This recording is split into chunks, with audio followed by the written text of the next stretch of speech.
Sairiang balam jo barabah, balam lalu barabah mandi, sairiang salam seratus sambah, salam lalu sambah lalu salam babunyi.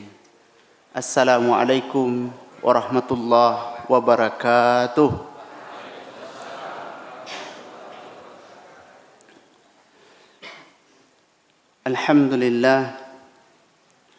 Alhamdulillahilladzi ahyana ba'dama amatana wa ilaihin nusyur.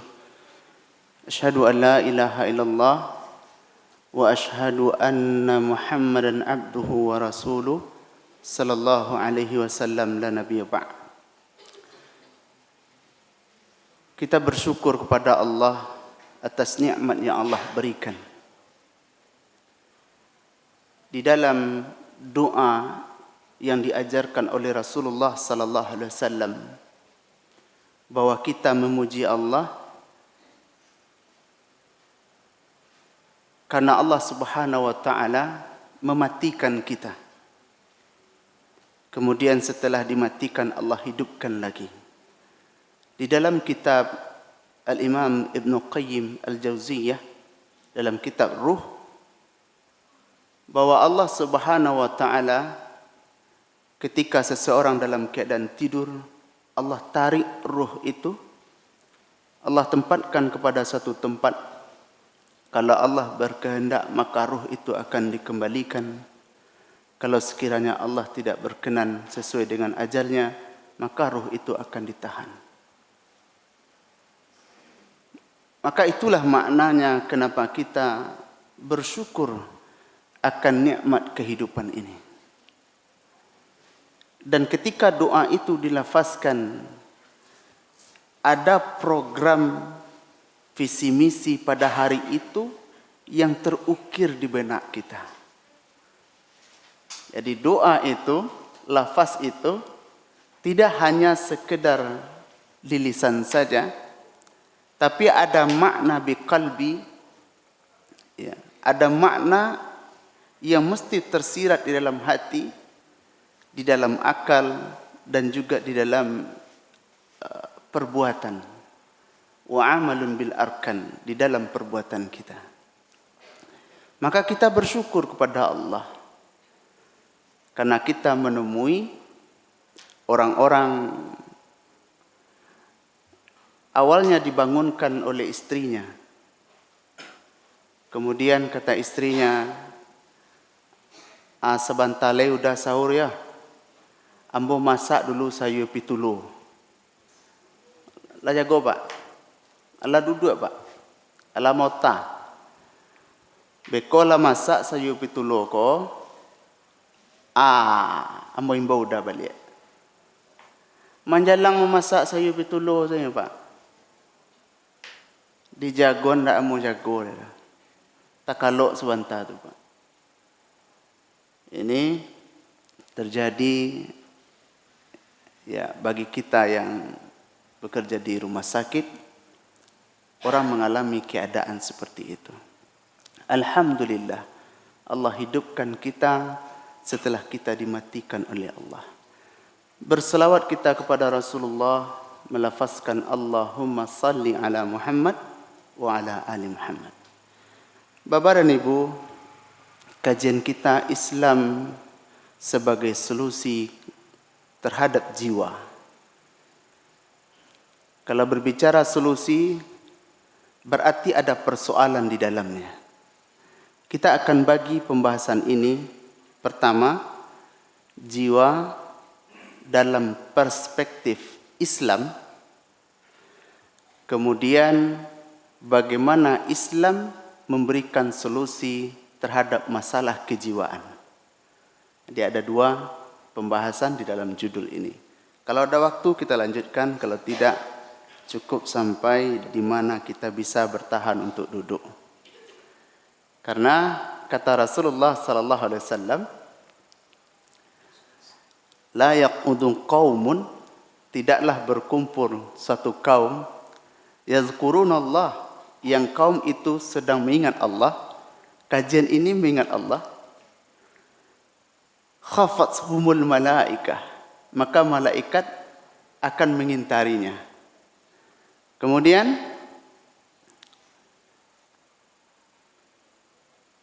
wa ghasyahumur rahmah, akan tercurah rahmat untuknya.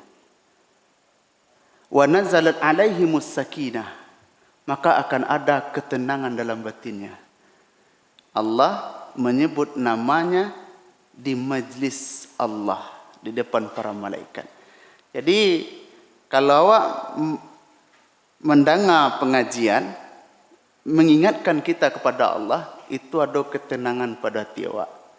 Sehingga indak lo awak merasa aneh kalau ada orang di rumah saji duduk sebentar mendengar ceramah tak kalok. Batu Pak, hati tenang Pak. Parit kanyang, hati tenang Pak. Sebentar laloknya Pak. Cobalah kalau tidak percaya. Anak ada sakinah, ketenangan. Kalau di rumah banyak anak lah nang kemanangi, ikon nang dibereskan, kapai kerajo lah tergasak-gasak. Susah. Tapi kalau di rumah saji sakinah. Ada boleh. Tapi kalau ibu mengantuk lalok lah, karena memang itu tanda sakinah ada di hati awak tu dah. Okey. Kita masuk. Bagaimana jiwa di dalam pandangan Islam? Dikatakan manusia paling tidak ada 2 komponen penting. Walaupun ada yang mengatakan 3. Yang pertama, jismi atau jisim, kebutuhan fisik, kemudian fisikis atau jiwa atau ruhaniyah. Ada ulama yang membagi di dalam rohania ini ada al-aqlu, ada akal, kemudian ada ruh sebagai daya hidup, kemudian ada an-nafsi, jiwa.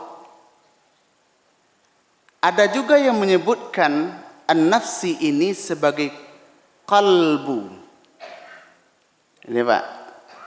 Jadi kalau kita lepaskan dia, ada jismi, ada ruh sebagai daya hidup, ada akal, kemudian ada kalbu atau nafsi. Kadang-kadang disebutkan dengan makna kalbu, kadang-kadang juga disebutkan dengan makna an-nafs atau jiwa.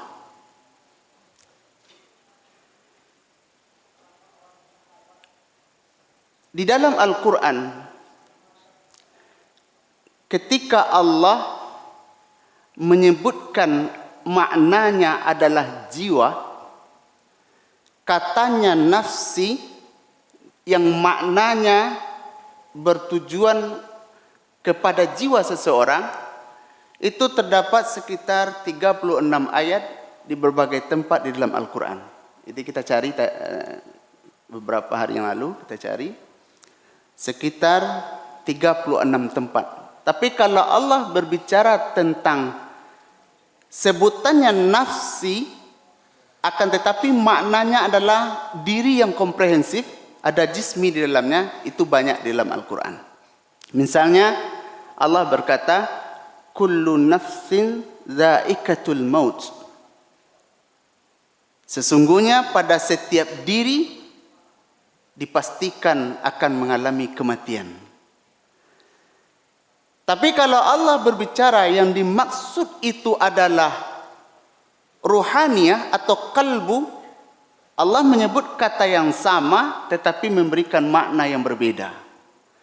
Wa nafsi wa ma sawwaha fa alhamaha fujuraha wa taqwaha.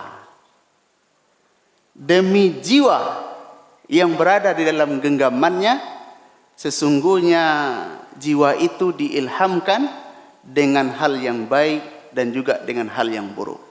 Oke, sekarang kita masuk lebih dalam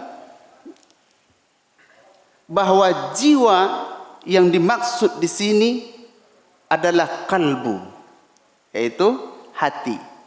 Sehingga kata Rasulullah sallallahu alaihi wasallam, apabila dia baik, salahat jasadu kulluh, maka baiklah seluruh komponen itu. Ketika dia buruk, maka rusaklah seluruh komponen itu.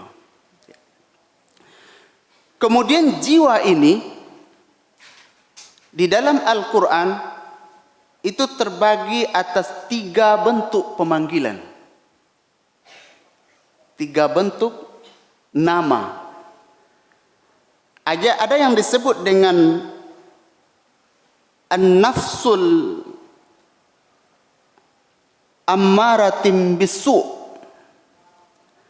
yaitu jiwa yang cenderung kepada keburukan. Kemudian an-nafsul lawwamah, jiwa yang cenderung kepada penyesalan.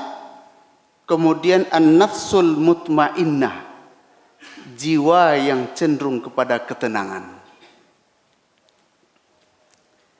Jiwa yang cenderung kepada keburukan ini terdapat dalam Al-Quran surat Yusuf ayat 53. Inna nafsa la ammaratum bisu' illa ma rahima rabbi. Sesungguhnya jiwa itu cenderung kepada melakukan keburukan kecuali bagi jiwa yang dilindungi oleh Tuhannya. Ayat ini bercerita tentang kisah Nabi Yusuf, bagaimana beliau secara fitrah adalah normal dan mendapatkan rayuan ajakan dari seorang wanita cantik. Kalau kita kembangkan makna ini, jiwa seseorang itu diilhamkan oleh Allah dengan daya dorong untuk melakukan sesuatu agar terpenuhi kebutuhan-kebutuhan dirinya. Maka daya dorong ini adalah fitrah dari Allah. Jadi tidak dikatakan manusia sempurna kalau tidak ada keinginan, kecenderungan. Maka Allah ciptakan malaikat, diciptakan dengan dorongan ketaatan, tapi tidak ada dorongan-dorongan keinginan. Disebut dengan malaikat. Diciptakan untuk dorongan-dorongan yang buruk, iblis. Sedangkan manusia diciptakan dengan daya dorong yang sempurna. Kemudian, bagaimana dengan kondisi jiwa ini?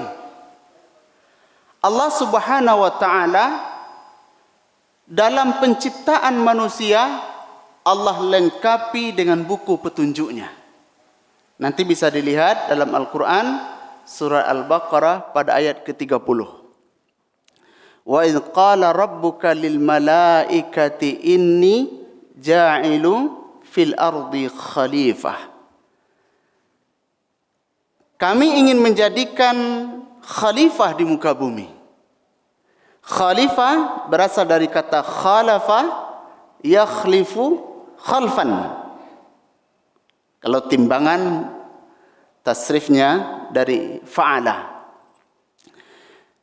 Satu bisa bermakna dia adalah pemimpin yang memimpin dirinya, memimpin keluarganya atau memimpin masyarakat.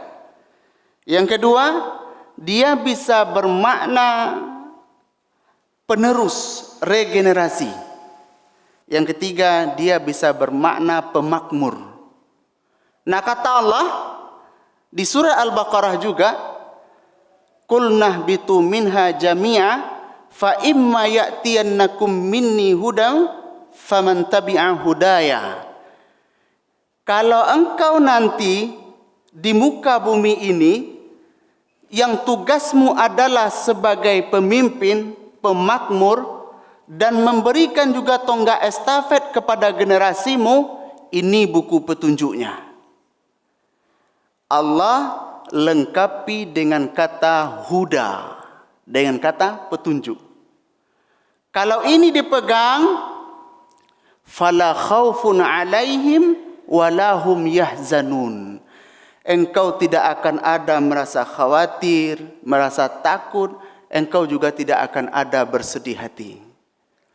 Bapak dan Ibu, kalau begitu ammaratim bisu ini, kalau dia diperturutkan, maka akan melahirkan kekhawatiran dan kesedihan di dalam diri seseorang.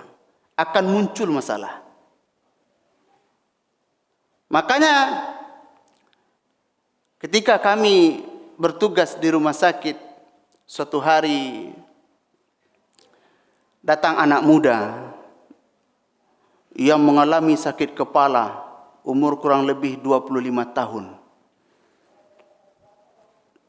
Berkali-kali masuk ke rumah sakit. Kemudian setelah diskusi, konseling, 3 kali pertemuan, di antara isi diskusi itu, pertama, Ustaz, tolong tunjukkan saya bagaimana mengungkapkan rasa cinta. Tu kece ambo, ya murah saja. Kalau mereka tuju, turi ayahnya. Beko, tako arinya. Itu selesai itu mah. Ndak itu loh Ustaz. Membuat kepala ambo sakit Ustaz. Ya masalahnya. Ini masalahnya atasan ambo Ustaz. Akar rancak tu. Ya kalau rasanya le mungkin ndak ada. Cuman masalahnya Ustaz, atasan ambo ku laki-laki Ustaz. Apa kira-kira tu Pak? Nyo jatuh cinta Pak ke atasannya. Cuman atasannya ku laki-laki, inyo laki-laki loh. Bala cara mengungkapkan cintanya, tanya no kau apa mengungkapkan cinta tu. Lajale kisah Nabi Lut lajale dalam Al-Quran. Kalau yang ada itu yang nak dapat akar ambo, itulah ambo sakit Ustaz. Jadi lagi dimakan ubek Ustaz abi resepnya di tubuh, tiba-lah balik sakit tu. Tu kecil ambo tentu iyonya. Karena melanggar rambu-rambu yang Allah katakan. Jadi ketika seseorang dia diberikan oleh Allah hudan, petunjuk, rambu-rambu, kemudian dia langgar ammaratim bisu, dengan kecenderungan jiwanya melakukan keburukan, maka disitulah timbul masalah. Kemudian yang kedua, Ustaz, sebenarnya ambo Ustaz ndak percaya je Tuhan tu dah. Begitu. Makanya buruanlah Nabi ko. Nabi Muhammad tu babini banyak macam-macam lah. Sakit telinga awak namu ke ditenju rasanya. Tapi lainnya clear awak tu nak mungkin ada dipupus itu dah Pak. Kenapa engkau mengatakan bahawa tidak percaya dengan Tuhan? Katanya Tuhan itu Ustaz hayalan manusia karena ketidakmampuan dirinya untuk menata hidupnya, maka dia perlu kekuatan lain di luar kekuatan dirinya. Yaitu orang sebutkan dengan Tuhan. Jadi sebenarnya itu orang penakut itu Ustaz.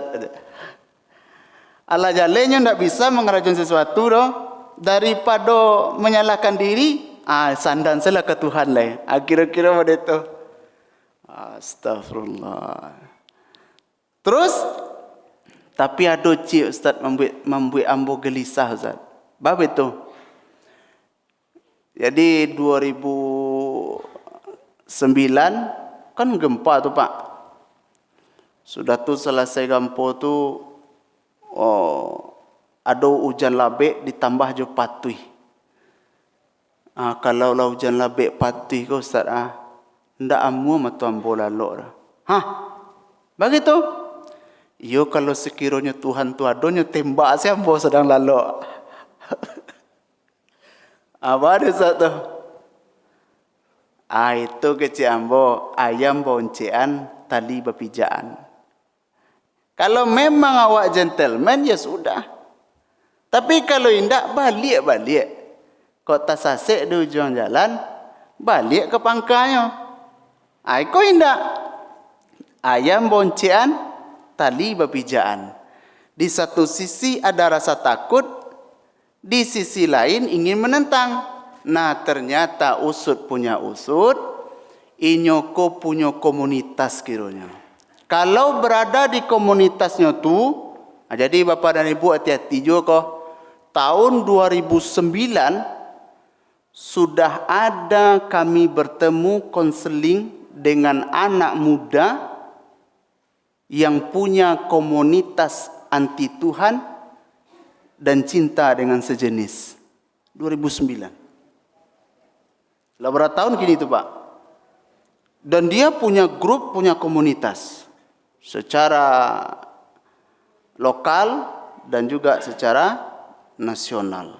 Ini ammaratim bisu, nafsu yang cenderung kepada keburukan, yang dia akan merusak pemiliknya. Misalnya di dalam ayat, ketika Allah katakan, ya ayyuhalladzina amanu la yaskhar qaumun min qaumin, wahai orang-orang yang beriman, janganlah di antara kamu mengolok yang lainnya, mengolok-olok. Kemudian juga janganlah di antara kamu berkata dengan perkataan yang buruk. Banyak dalilnya, akan tetapi ketika orang masuk ke ranah itu, disitulah timbul persoalan. Maka tidak jarang kita melihat,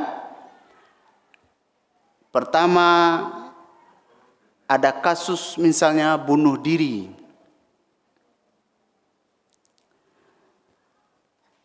Dia anak muda, seorang perempuan, semester akhir di perkuliahan.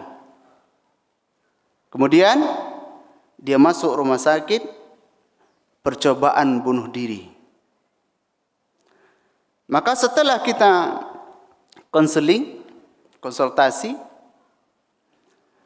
ternyata kata dokter dia itu hamil.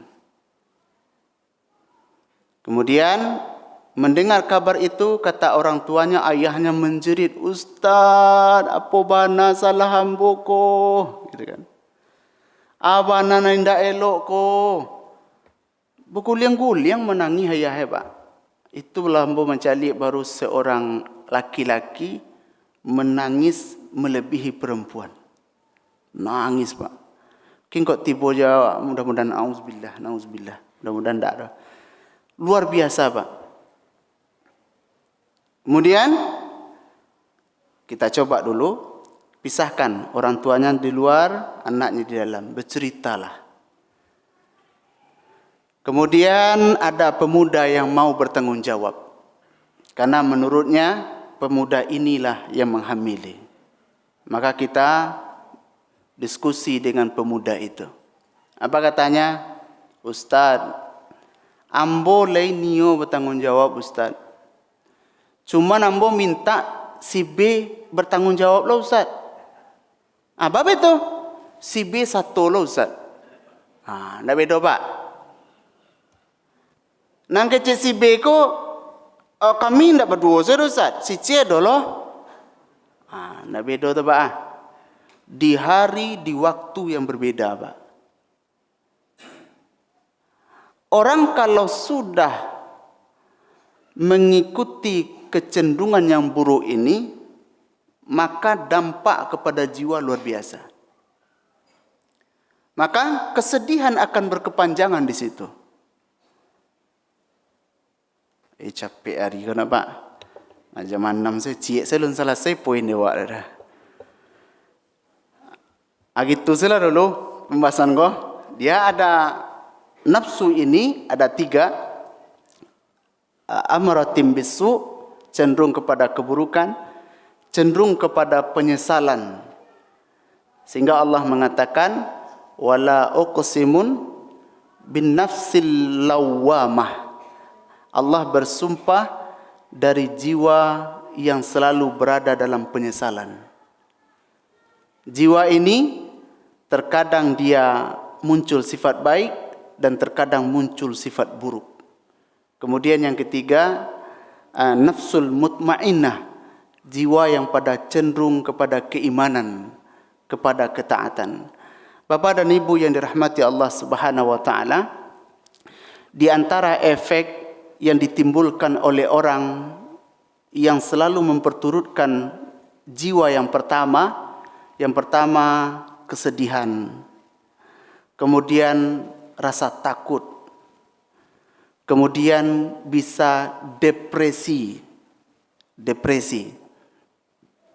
dan bahkan nanti bisa jatuh kepada bunuh diri. Itu disebabkan karena dia memperturutkan yang justru rambu-rambunya sudah ada di dalam Al-Quran.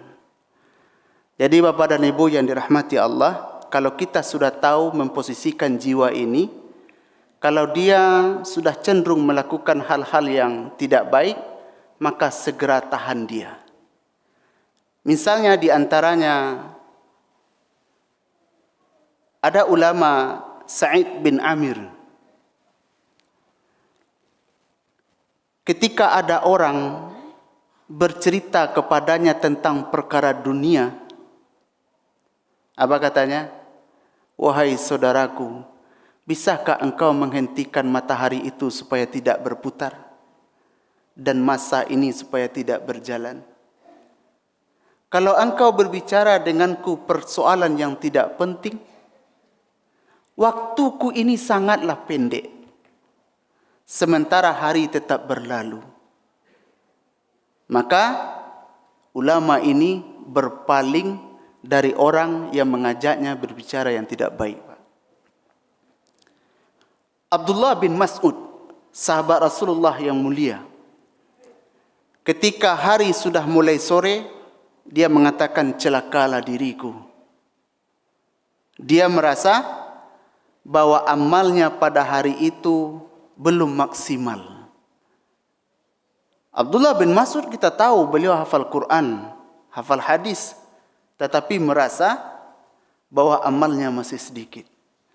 Ada juga di antara ulama ketika cenderung hatinya untuk malas, jiwanya bermasalah, hatinya gelisah, kemudian malas, ada rasa malas untuk beribadah, diambilnya lilin, dihidupkan, kemudian dibakar tangannya. Ketika panas telah terasa, dia tarik. Diulang lagi sampai 3 kali, kemudian beliau menangis. Wahai diri, panasnya api neraka tidak seumpama panasnya lilin ini. Maka kalau hatimu cenderung kepada keburukan yang akan mengantarkanmu kepada kegelisahan, maka ketahuilah bahwa panas api pada saat ini tidak seumpama bagaimana nanti di neraka. Begitu cara dia memotivasi dirinya. Bapak dan Ibu yang dirahmati Allah, maka setiap kita punya kecenderungan untuk melakukan hal yang buruk. Akan tetapi Allah Subhanahu wa taala berikan kepada kita rambu-rambu bahwasanya Islam memberikan kepada kita pedoman sehingga menjadi solusi dalam kehidupan kita. Itulah kiranya kajian kita. Kita belum bisa masuk kepada poin bagaimana Islam memberikan solusi terhadap masalah-masalah kejiwaan ini. Kita baru bahas bagaimana jiwa di dalam pandangan Islam. Mudah-mudahan bermanfaat. Kita tutup dengan doa kafaratul majlis. Subhanakallahumma bihamdika asyhadu an la ilaha illa anta nastaghfiruka wa atubu ilaik. Walhamdulillahirabbil alamin. Assalamualaikum warahmatullahi wabarakatuh.